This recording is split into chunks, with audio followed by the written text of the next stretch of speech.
I would put this in the robotic pool cleaner category, and it is best for anyone who is done with manual vacuuming or managing a pressure side cleaner with a booster pump. If your pool picks up leaves, dirt, and that light film that builds on the walls, and you want something that you can set down, start, and trust to do a thorough job, this is built for that routine. It makes the most sense for medium to larger residential pools, the kind where cleaning by hand is a workout and skipping a week shows immediately. The design is straightforward in a way that helps day-to-day use. The body is compact with a sturdy carry handle that makes it easy to pull at the waterline. There are two roller brushes, one in front and one in back, and that matters because it actually scrubs before it vacuums and then scrubs again as it passes. Up top there are two doors that open with a light push. Under those doors are the filter cartridges with tabs that are easy to grab with wet hands. They lift straight out and slide right back in with a satisfying snap, so there is no guessing whether they are seated correctly. The intake openings on the bottom are wide enough to handle leaves without jamming. The power supply is simple, a small box with just two buttons and a clean row of lights. There is a power button and a button that sets the run time. The cord is long with a swivel that actually prevents twisting, which means I do not spend time untangling or rerouting anything mid-cycle. My unit also came with a rolling caddy and a lightweight cover, which makes it easy to store everything out of direct sun when I am not using it. Setup takes only a couple of minutes, and that is not an exaggeration. I unboxed it, placed the power supply well away from the water, connected the cord, and eased the robot into the pool. I fed a little bit of line so it could find its bearings and hit the power button.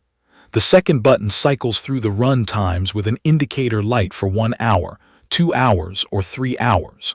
I usually press until it lands on 2 hours because that has been the sweet spot for my pool. No app, no pairing, no calibration. It is a very push-and-go type of experience. Once it starts moving, it does not meander aimlessly. It settles into a pattern, running long straight passes across the floor, then climbing the walls to the waterline, then working along the verticals. The motion is smooth and it does not bang into things. It cleans at a pace that feels efficient. I can see it pushing aside little plumes of dirt while the rollers scrub. It is quiet in the water, just a faint hum if I am standing close, and I appreciate that I am not listening to a booster pump roar while it does its thing. Performance is the part that made me stick with it. The wall climbing is confident.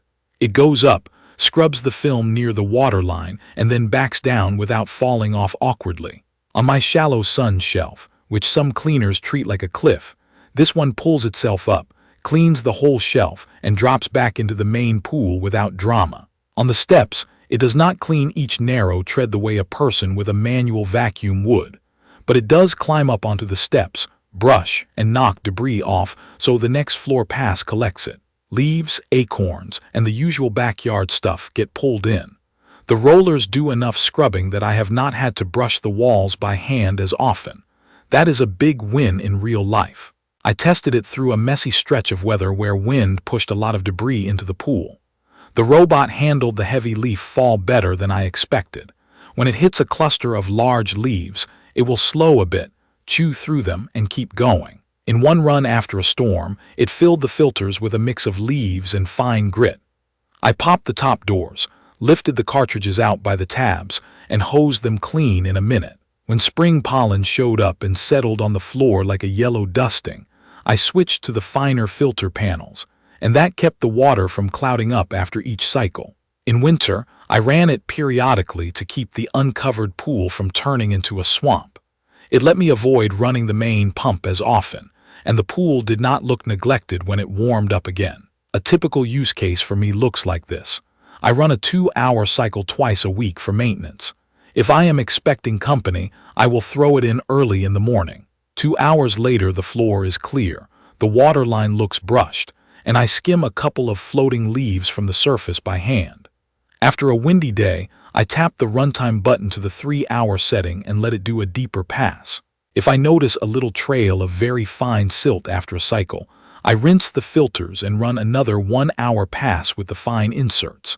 That usually brings the water back to that polished look. When it finishes, I pull the cord just enough to bring the robot to the top, grab the handle, and lift it out slowly so it can drain before I carry it to the caddy. I empty the filters while they are still wet because they rinse clean more easily, and I snap them back into place so it is ready for the next run. There are a few little things to know that make living with it smoother. It is not light when it is full of water, so I lift slowly and let it drain at the water line before I clear the coping. The cable swivel does its job, but I still give the cord a quick straightening when I coil it onto the caddy, and that keeps it neat for the next time. The robot does a great job on the floor and walls, but like most cleaners, it does not fully clean under ladder steps or tight corners where the geometry is awkward. I also noticed that very fine dust can slip through the standard panels, so using the finer filter panels during pollen season makes a visible difference. The power supply is simple and reliable, but it is not something I leave out in direct sun or heavy rain. I keep it on the caddy under the included cover, and that has kept the buttons and lights looking new. There are some trade-offs. There is no remote control or phone app here. I walk over and press a button. For me, that is a positive because it keeps the system dead simple, but if you want scheduling and smart features, you will want to look at a different model. The robot will occasionally miss a small patch around the main drain or the deep end corner on the first run. When that happens, I run a quick follow-up, or I select the 3-hour cycle if the pool is extra dirty. On steps, it dislodges debris better than it polishes each tread. I still give the steps a quick brush now and then. None of these things are deal breakers, but they are worth knowing so expectations match reality.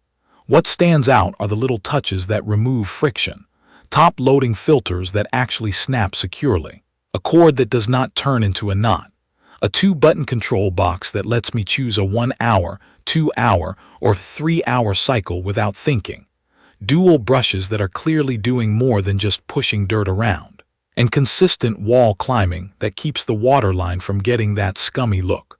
All of those combined add up to the kind of reliability that makes me use it more often, which is exactly the point of a tool like this.